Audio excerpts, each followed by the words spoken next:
¿Te has cuestionado alguna vez por qué hay ocasiones en que suceden cosas malas a personas buenas? Hoy vamos a conocer ese enigma a través de la historia de Job, un hombre que vivió la fe, la desesperanza y la búsqueda incesante de justicia.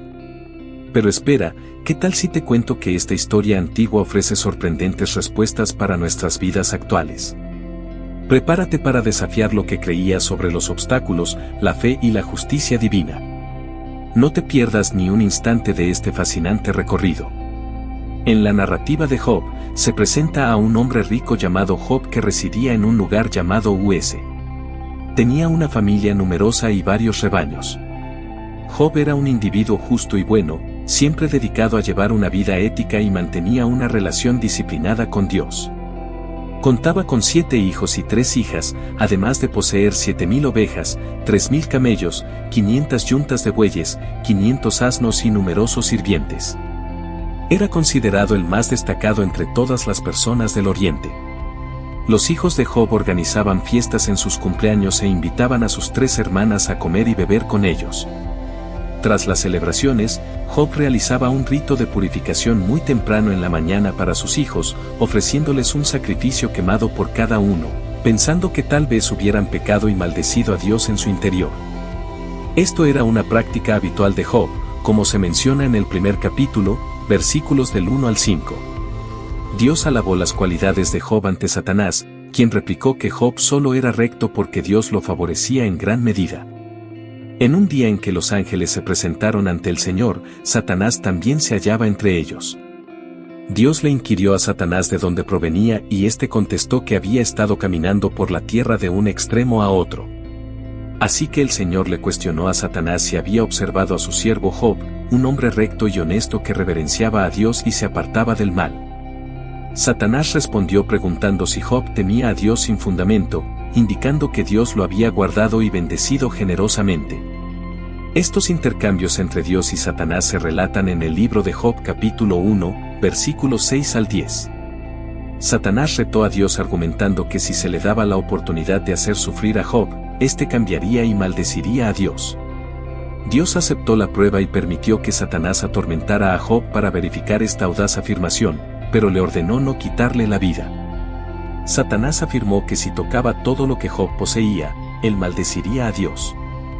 Dios aceptó el reto, permitiendo que Satanás afectara todo lo que Job tenía, salvo quitarle la vida. Así, Satanás salió de la presencia de Dios, y estos acontecimientos se narran en el libro de Job, capítulo 1, versículos 11 y 12. En un solo día, Job recibió 4 noticias devastadoras: sus ovejas, sirvientes y sus 10 hijos fallecieron a causa de ladrones, invasores o desastres naturales. Mientras los hijos e hijas de Job estaban en la casa del hermano mayor celebrando, un mensajero llegó y le informó que los sabeos asaltaron mientras los bueyes trabajaban en el campo y los asnos comían. Los ladrones sustrajeron los animales, asesinaron a los sirvientes con espadas y él fue el único que logró huir para informar a Job. Mientras aún hablaba, otro mensajero llegó y le comunicó que un fuego enviado por Dios descendió del cielo y consumió las ovejas y los sirvientes, siendo él nuevamente el único en escapar. Mientras este mensajero hablaba, llegó otro y le indicó que los caldeos asaltaron los camellos en 3 grupos, llevándose los animales y matando a los sirvientes con espadas, siendo nuevamente el único que logró escapar para informar a Job. Mientras continuaban conversando, otro mensajero apareció con noticias aún más trágicas. Le informó a Job que sus hijos estaban festejando y bebiendo en la casa del hermano mayor cuando un potente viento del desierto azotó la casa desde todas direcciones, derrumbándola sobre ellos y provocando su muerte. Él fue el único que logró escapar para informarle a Job. Estos lamentables acontecimientos están consignados en el libro de Job, capítulo 1, versículos 13 al 19. Job, en medio de su sufrimiento, rasgó sus vestiduras y se afeitó la cabeza, sin embargo, continuó glorificando a Dios. En sus plegarias, se arrodilló y adoró, diciendo: desnudo vine al mundo y desnudo partiré, el Señor dio y el Señor quitó. Bendito sea el nombre del Señor. En medio de toda esta situación, Job no pecó ni acusó a Dios de nada. Esta respuesta de Job está en el libro de Job, capítulo 1, versículo 20 al 22. Satanás regresa al cielo y Dios le concede la oportunidad de poner a prueba a Job una vez más. En esta ocasión, Job padece horribles llagas en la piel. Su esposa intenta persuadirlo para que maldiga a Dios y abandone la vida, pero él se aferra a su fe y busca resistir su dolor.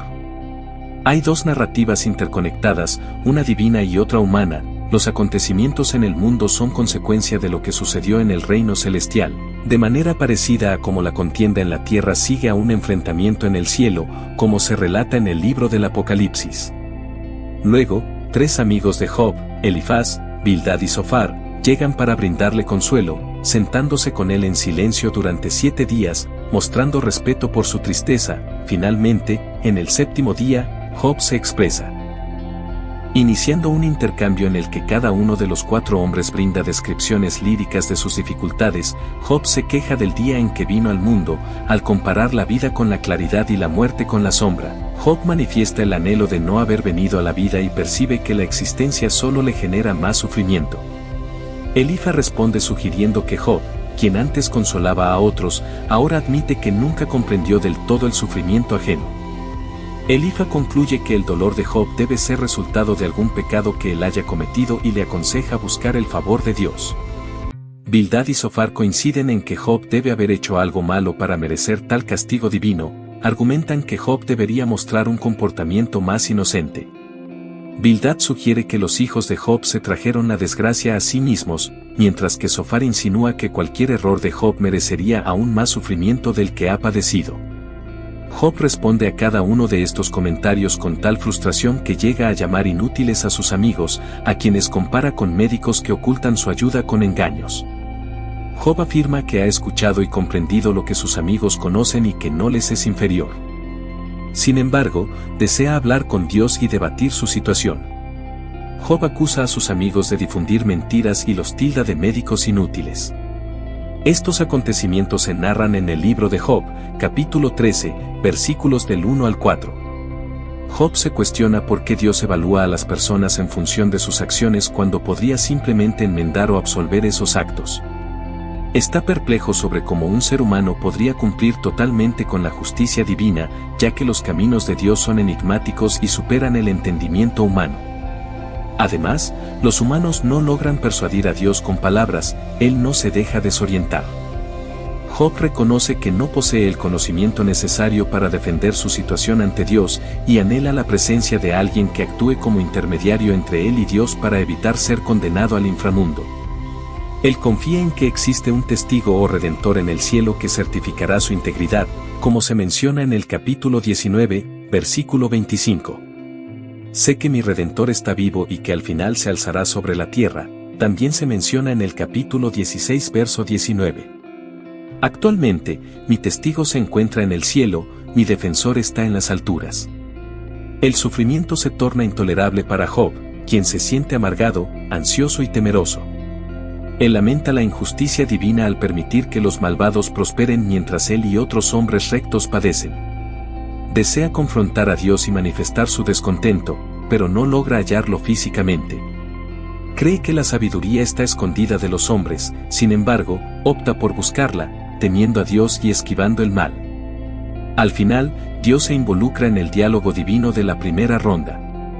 En el transcurso de los discursos de Job, solicitó a Dios que se comunicara con él en 36 ocasiones y ahora su anhelo se materializa. En las 2 veces que Dios se comunica con Job lo hace en medio de una tempestad y tiene un toque humorístico en su forma de hablarle. Dios le recuerda a Job que es el creador de todo, mientras repasa su asombrosa obra de crear y mantener el mundo, y le pregunta a Job si podría igualar algo así. Al final, Dios le pregunta a Job si tiene la autoridad para juzgar y le dice que es audaz pensar que Dios deba rendir cuentas ante él. Job se siente bastante insignificante. Al final Job replica que es indigno y no puede responder, admite que habló una vez, pero no tiene respuesta y habló 2 veces, aunque no dirá nada más. En el segundo encuentro, Dios no se refiere a sí mismo como creador, sino que menciona 2 de sus criaturas, el hipopótamo Vigimes y el cocodrilo Leviatán. El tono del discurso es humorístico, ya que Dios interroga a Job sobre sus opiniones acerca de estas magníficas bestias. como si poseyeran las soluciones a los grandes dilemas de la existencia. Job recuerda que no puede comprender a Dios ni al reino animal y mucho menos al ámbito moral. El aspecto clave de Dios es ¿por qué intentas debatir conmigo? Job responde admitiendo que Dios lo sabe todo y que sus designios no pueden ser alterados. Ahora se percata de que dudar de Dios resultó completamente inapropiado, se siente despreciado y se arrepiente en cenizas y tierra. A pesar de que la experiencia con Dios humilla a Job, trata el eje del dilema de Job al restablecer su relación con Dios. Esta conversación proporciona un clímax espléndido e insólito al libro.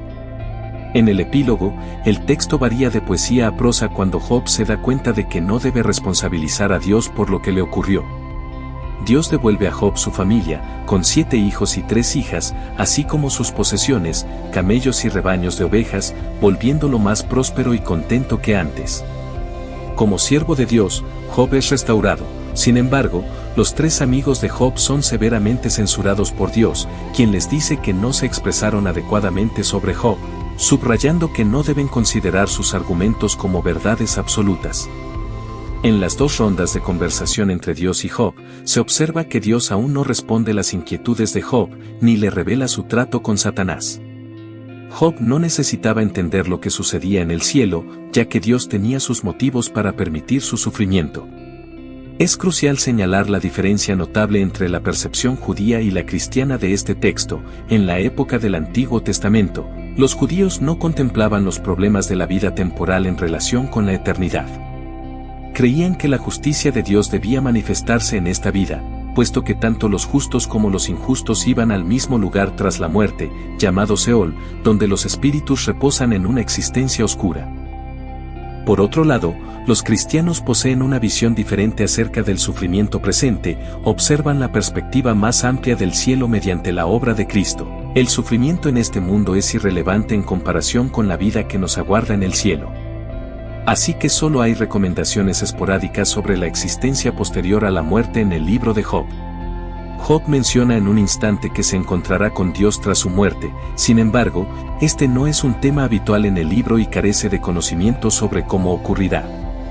El libro de Job presenta 2 tramas principales, la celestial y la terrenal, comenzando con la trama celestial, donde Dios se reúne en el cielo con Satanás.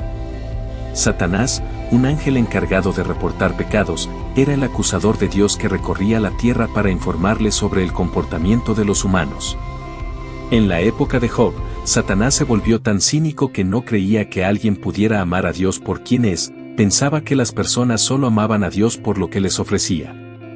Esto provoca un debate entre Dios y Satanás, donde este último argumenta precisamente eso. Dios le pregunta a Satanás si ha hallado a alguien como Job en sus caminos, alguien que lo quiera por su esencia, no solo por los beneficios que ha recibido, y Dios asegura que Job lo ama sinceramente. La respuesta de Satanás es cínica, argumentando que si Dios le quita las bendiciones a Job, éste blasfemará contra él como cualquier otro. Esto da origen a una especie de apuesta celestial. La tensión es fundamental en todo buen drama. Job ignora esta apuesta divina, pero el lector está al tanto. La prueba carecería de sentido si Job lo supiera. Este encuentro nos revela aspectos importantes sobre Satanás. En primer lugar, indica que no puede estar en 2 lugares simultáneamente y carece de la omnipresencia de Dios. La narrativa humana, el diálogo entre Job y sus amigos constituye la mayor parte del texto. Esto se debe a que Job padece más que otros y ese es el tema central. Hay 2 perspectivas. Primero, los amigos creen firmemente que el sufrimiento de Job proviene de su pecado. En segundo lugar, Job está seguro de su inocencia y reclama su rectitud. El intercambio rebosa de tensión porque el lector es consciente de que Job tiene razón. La disposición de 2 narrativas en el libro nos recuerda que nadie tiene una visión completa al intentar comprender por qué las personas sufren. Deben ser complicados los instantes para protegerse cuando se está tan infeliz. Además de buscar respuestas, todos se confrontan con una cuestión vital: ¿puedo seguir confiando en un Dios bondadoso? Cuando todo parece ir mal, el libro de Job brinda una respuesta a esta cuestión, y la pregunta central es: ¿cuál fue el mayor sufrimiento de Job? Esto subraya la relevancia de este tema. Fue un duelo físico sumamente difícil para él. Estaba cubierto de llagas de pies a cabeza, se sentía fatigado, exhausto y padecía un dolor intolerable. Socialmente, su aspecto y la reciente tragedia que todos conocían lo convirtieron en una especie de paria, la gente se apartaba al cruzarse con él y prefería no dirigirse a él. Incluso los jóvenes se reían de su situación, mientras él permanecía sentado en un montículo de cenizas al borde del pueblo. Aparte del dolor físico, lidiaba con la angustia mental de no comprender por qué le sucedían estas cosas tan atroces, sobre todo porque no parecía haber nada en su historia que lo justificara. Su sufrimiento espiritual era incluso peor, ya que se sentía distante de Dios. Job invocaba a Dios solicitando que lo encontrara, se comunicara con él e incluso debatiera sobre su situación. El sufrimiento más intolerable para él era percibir que Dios estaba distante e indiferente. No obstante, cuando Job finalmente habló con Dios, las cosas no ocurrieron como él había anticipado.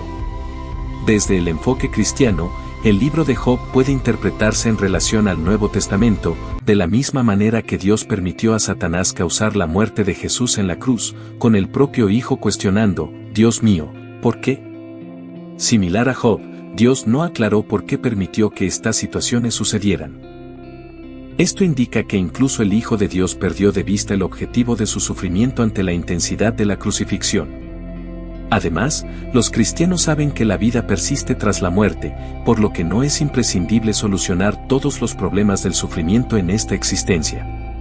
Es notable mencionar que en la versión griega del libro de Job se agregó un versículo extra que afirma que Job resucitará junto a aquellos que el Señor levantará. Además, esta esperanza de resurrección nos recuerda que habrá una vindicación definitiva para Job. Los cristianos creen en el regreso de Jesús para juzgar a todos. Al final de los tiempos, existirá un juicio en el cual Jesús actuará como juez y todas las personas, tanto las malas como las justas, estarán ante su trono para ser evaluadas por sus actos en vida. Así, lo que Job deseaba está a punto de concretarse, ya que la justicia de Dios se aplicará a toda la humanidad en una declaración pública de justicia. Al indagar en la fascinante historia de Job, constatamos que las enseñanzas sobre fe, resiliencia y justicia son más pertinentes que nunca. No obstante, el recorrido no concluye aquí, hay mucho más que descubrir en conjunto. Si te agradó este video, imagina cuánto más podemos descubrir. Cada relato compartido es una nueva ocasión para revelar enigmas, hallar inspiración y cambiar nuestra visión del mundo.